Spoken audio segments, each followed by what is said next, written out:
I'm Colby Melton, an SDI student enrolled in FTE-211, the 1911 Advanced Armors course.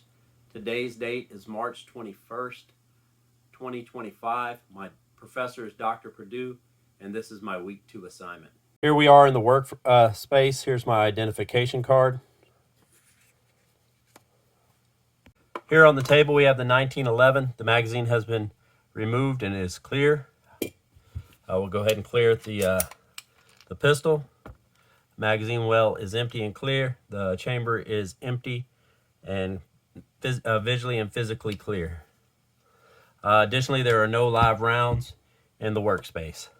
Part 1 of this assignment is to do a detailed disassembly of the 1911. Here it is prior to disassembly while it's still assembled.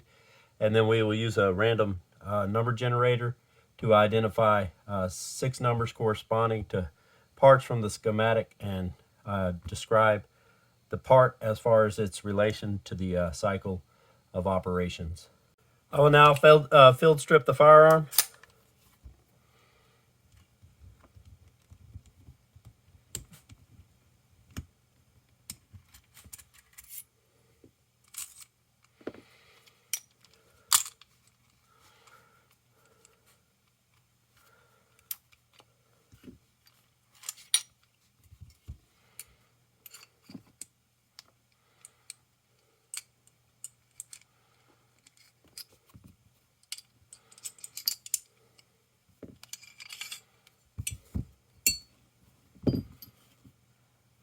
Now that the firearm is field stripped, I will go off camera and complete the detailed disassembly. Here's my identification card for verification. And here is the exploded firearm that's been disassembled, detailed disassembled. I have used the random number generator 6 times. The numbers were 10, 12, 34, 33, 24, and 17 to correspond with the schematic that was assigned. Number 10 is the firing pin spring. The 1911 has an inertia firing pin. The spring keeps the firing pin in its channel in the slide until it is struck by the hammer during firing. Additionally, it resets the pin after it has struck the primer during firing. It has a supportive but inactive role during the cycle of operation. Number 12 is the front sight. The front sight aids in aligning the pistol with the target. It has an inactive role in the cycle of operations. Number 34 is the recoil spring plug. It's seated in the dust cover behind the bushing. The recoil spring plug captures and compresses the recoil spring as it compresses during the unlocking and extracting and ejecting and cocking steps. It is pushed by the spring to power the slide through the feeding, chambering, and locking steps of the cycle of operation. Number 33 is the recoil spring guide. The recoil spring guide acts as the other end of the recoil spring assembly. It guides the spring as it compresses and is the base it drives from during the feeding, chambering, and locking steps. 24 is the mainspring cap pin. The mainspring cap pin captures the mainspring assembly in the mainspring housing.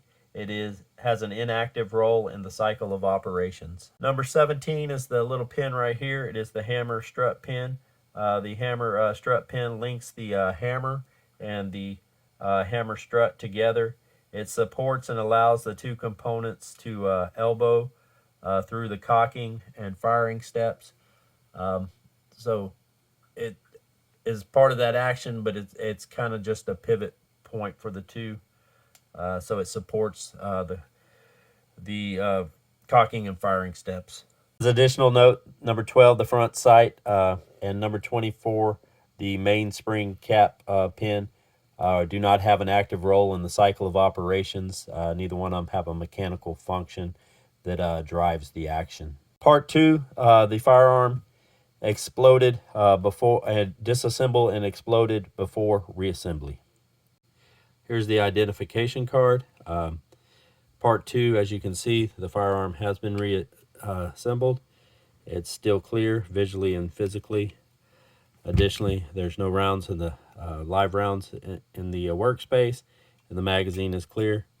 I'm going to go ahead and go off camera, load up the magazine with the dummy rounds, and we'll come back and do the final part where we talk through the cycle of operations. I'm back. Identification card. Here we have the firearm. It's still unloaded visually, physically. The magazine well's unloaded, and we've loaded 5 dummy rounds into it. We're going to talk through the cycle of operations with the slide locked to the rear. We're going to seat the magazine. The magazine feeds the rounds up using the follower and the magazine spring up into the slide.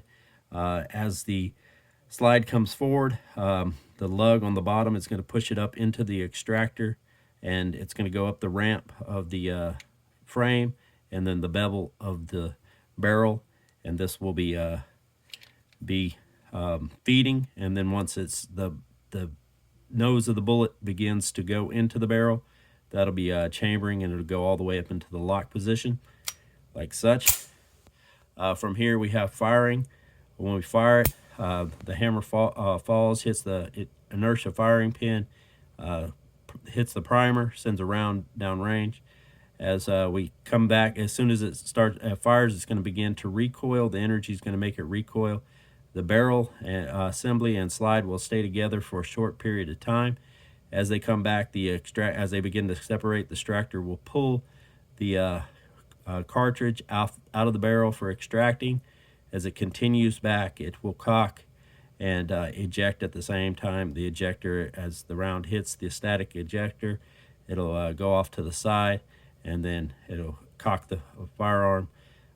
As the hammer and as the slide begins forward, it'll do the feeding again, the chambering, the locking, firing, unlocking, and just repeats the cycle.